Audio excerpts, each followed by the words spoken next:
Howdy there, folks. How are y'all doing? My name is Rees, and welcome to a different type of video than I usually create. I mostly make gameplay videos, either Let's Plays or sometimes a rare tutorial here or there. I have a series called Just a Bite, where I will try a game for the very first time on camera. That's my normal type of content, but today I wanted to make something a little bit off the cuff, a discussion video, if you will, about something I have seen recently in the Kingdom Hearts fandom, which I only recently entered myself. I played the first Kingdom Hearts game. I released my first video of my first playthrough on September 1st. I recorded it a couple of days before then, but for the purpose of this video, I guess I entered the Kingdom Hearts fandom on September 1st, 2018. And the footage you're watching is that video. I'm just going to dub over it because it's the cleanest sampling of footage that I have from any of the Kingdom Hearts games. See, I have since played through all of them on Livestream. Well, I say that. I played through most of them on Livestream. I just finished 358/2 on my DS. I played that one off camera in my own time, and I'm about to start Recoded, although I don't think I'm going to get it finished before Kingdom Hearts 3 releases. I did watch a summary, though, and I haven't really played any of the mobile game, but I watched a backstory, so I kind of know what's going on there. Even though I'm new to the fandom, I have developed over the last few months a deep appreciation of the story, a love for the characters, and an obsession with the gameplay. The games are immensely fun to play, and if you're new to the series, if you've never played any of them, now is an excellent time to start. I highly recommend them. You can get them all of the previous games, with a couple of exceptions, on the Story So Far disc, which is available for PS4. I think it retails for $60, but I've seen it floating around for $40 new, sealed. Highly recommended. The only games it doesn't include is 358/2 and Recoded, which were originally on the DS. They're there, but they're there as movies, and you kind of watch the cutscenes. It's not quite the same experience, but it'll tell you the story, which is the important part for those games. And then also Back Cover, that's on there. That is a movie that is not taken from cutscenes, but is just sort of its own thing about the mobile game that I've never played. That one's a bit peculiar, but I've been informed I don't need to play it by people in the community whom I trust very dearly. Apparently Back Cover is all you need to know, and that is included on the Story So Far disc, so you're covered there. Yeah, but I'm not here to tell you to play the games. I'm here to talk about this fringe element that I've seen crop up in the community that I believe is incredibly toxic, and unfortunately, it is not exclusive to Kingdom Hearts.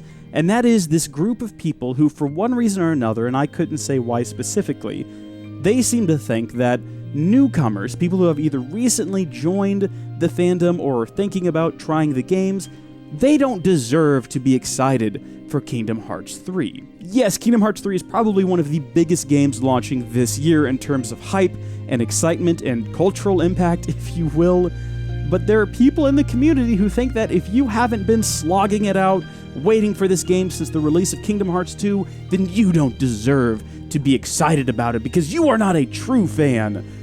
And this is not the first time I've experienced this in my life. Just a couple of years ago, with the release of The Legend of Zelda Breath of the Wild, I was confronted by people in the Zelda community who didn't think I should have been excited about its release because I hadn't played all the previous games, or actually I had, but I'd only done it recently, and therefore I wasn't a real fan. I was hopping on the bandwagon, and I don't deserve to get the game because I haven't been waiting for it since the disappointing release of Skyward Sword. I'm not sure what causes people to think along these lines. I have my theories. I think these are the same people who, if they were sports fans and their team that's sucked for the last 20 years suddenly started winning and they started seeing people talk about it on social media, they would come out of the woodwork and start saying, "No, you don't deserve to be excited about this. I've been cheering for this terrible sports team for 20 years. I own a collection of jerseys with other people's names on them. That tells you how true a fan I am." These are the same people who, when Star Wars Episode 7 came out, they're like, "Oh, no, you didn't see the original movie release in 1977. You didn't suffer from the prequel release. You don't get to be excited. I'm a real fan." I don't know what in these entitled morons' heads makes them think that they get to determine what a real fan is, or why they think they get to put a limit on other people's excitement. You can believe that someone else's excitement isn't legitimate, but you can't know that. You can't point at someone and say, no, you're just getting on the bandwagon, it's not acceptable.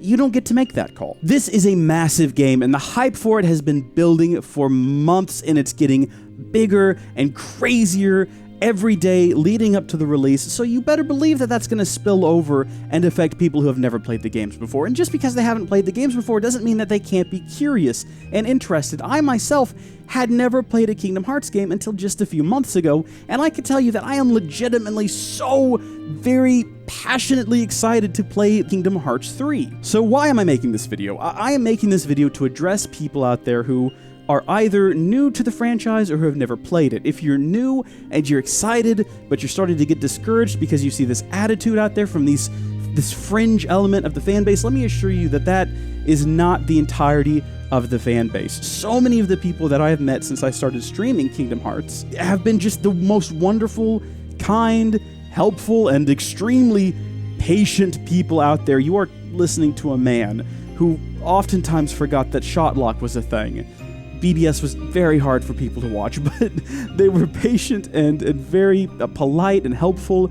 The community as a whole is great. Don't let these horrible detractors, these stains on the community, ruin your experience of the games. And if you've never played a Kingdom Hearts game, and you're thinking about getting into it, but you hear about these people, and you hear about this crazy, ravenous fan base, let me assure you, you can still get into the game. You can still be excited for the third one. I don't recommend starting on the third one.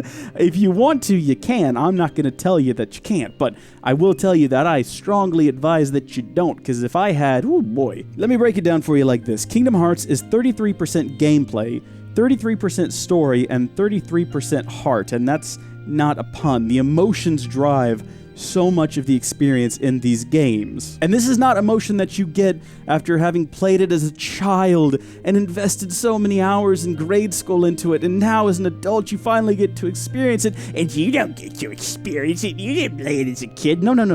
The heart shines through character interactions and development. That's where the heart comes from. So starting with the gameplay is fun. People have asked me since I started playing it, people who've never played it before, they've asked me, does it hold up? And to that I say, what does that question even really mean? I don't understand that question. Are you asking me, does it look as good as a modern game? No, obviously not. It's older.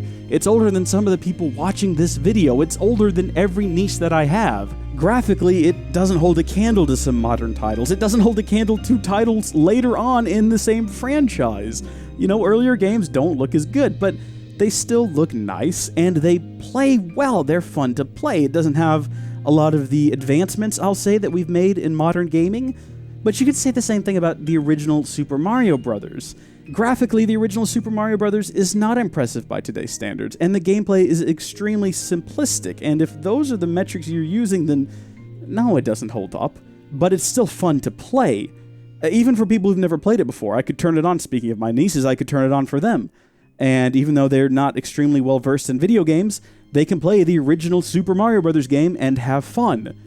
And if that's what you're using to determine whether or not a game holds up, then yeah, I'd say just about every game in the franchise holds up. Now, I have opinions about 358, but that one doesn't come on the super awesome Mega PS4 bundle collection, so don't even worry about it. It's just a movie, you watch it, you cry at the end, it's solid. And the great thing about that super awesome collection, by the way, if you're thinking of getting into the franchise, is every game gets a little bit more, I want to say, detailed as you go. The combat gets a little better, and there's a little bit more fleshed out as you go along. So it just builds and builds and builds and gets better and better until you finally get to play Kingdom Hearts 3.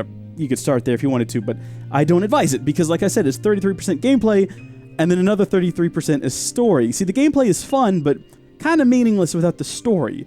The story is what drives the gameplay, and the story is nothing without the final third, the heart. This is not a game where your main protagonist joins a bunch of no-names to fight some random monsters and none of the story really matters, it's all about the gameplay. No, this is built around the story, it's built around the heart, it's built around getting you connected to these characters, invested in their stories, and making you feel things in your heart and bringing a tear to your eye. And that's why I think even though the gameplay of Kingdom Hearts 3 is going to hold up by itself, even if you've never played any of the previous games, I got a preview of the gameplay. If you've played Kingdom Hearts Birth by Sleep 0.2, A Fragmentary Passage, it's a big name.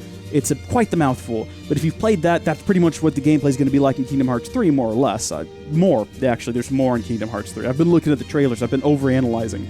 I think the gameplay is going to be a lot of fun, but if you've never played the previous games, you're not going to know the story, and you're not going to have that emotional connection to some of the other characters, which is why I would personally recommend playing all the other games. Get that super awesome Mega Bundle on the PlayStation 4.